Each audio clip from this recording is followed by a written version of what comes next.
Dark secrets, forbidden tales. Welcome to the whispers they don't want you to hear.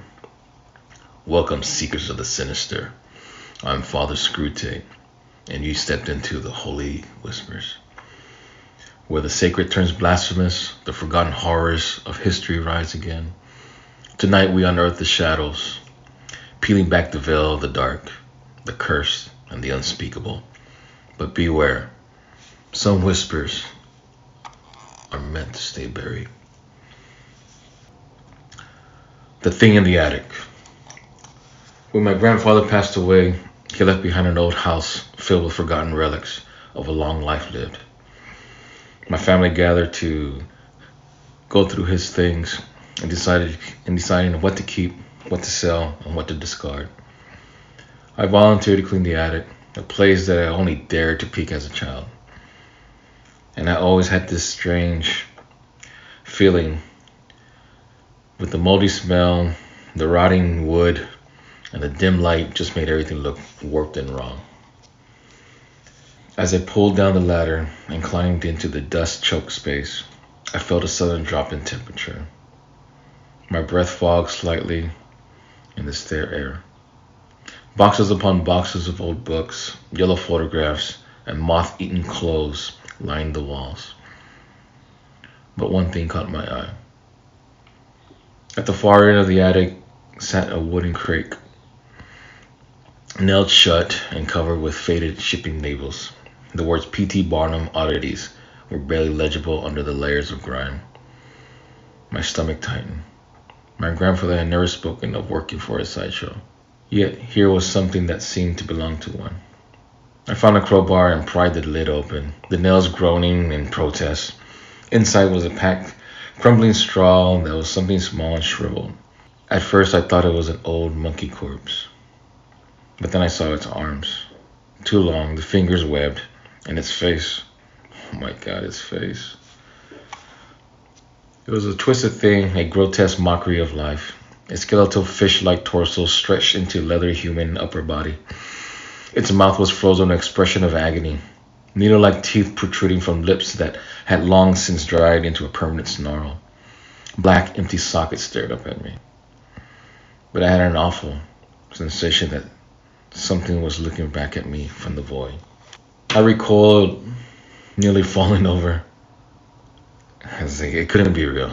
This is just an old sideshow prop. Some taxidermied horror cobbled together. It was cheap spectacle to impress people. And yet, as I reached out, a deep unease gnawed in my insides and the air smelled wrong, like salt water left in the stagnant of a sealed room. And then I saw the tag pin onto his chest. Do not feed, do not submerge, and do not listen. A shudder ran down my spine. What the hell does this mean? My grandfather must have known something about this. Why had never mentioned it? I was about to close the crate. I was about to close the crate when I heard something. A wet, slithering sound. My breath hitched. The attic was deathly silent, but the noise had been unmistakable, as if something was damp and shifting within the crate. No, I didn't imagine that. The thing was dead. It was dead. I closed the crate and dragged it down the ladder, my nerves buzzing as I reached the bottom and heard a faint click. I froze. The attic door shut behind me. No one else was upstairs. The silence stretched thin, pressing against my ears like deep water, and then, just as I turned, I heard it. A voice, faint, garbled, whispered from inside the crate.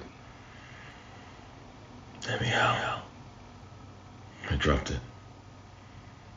The wood splintered against the floor, and something shifted inside the shattering remains, and the straw rustled, and then the mermaid moved. A slow twitching jerk of its bony fingers, the crackling sound like dry tendons snapping into one place, and they lifted. And then it lifted its head. I couldn't breathe. Its empty sockets weren't empty anymore. Something glistened in them, something black and white withering. Something glistened in them, something black and withering, like ink bleeding through water. Its mouth stretched wider, far wider than any human should, exposing rows of teeth that seemed too sharp, too long. I ran. I didn't look back. But as I stumbled down the stairs, I heard it crawling behind me, a wet, dragging scrape, a whisper, low, hungry laughing. You listen. You listen. I slammed the door shut behind me, but the whispering never stopped. And that night, as I lay awake, I could hear it crawling through the walls. The past is never truly silent. It lingers, waiting to be heard. If you dare to listen tonight, you've been warned. What you know now cannot be undone. Until next time, keep your candles burning and never ignore the whispers in the dark.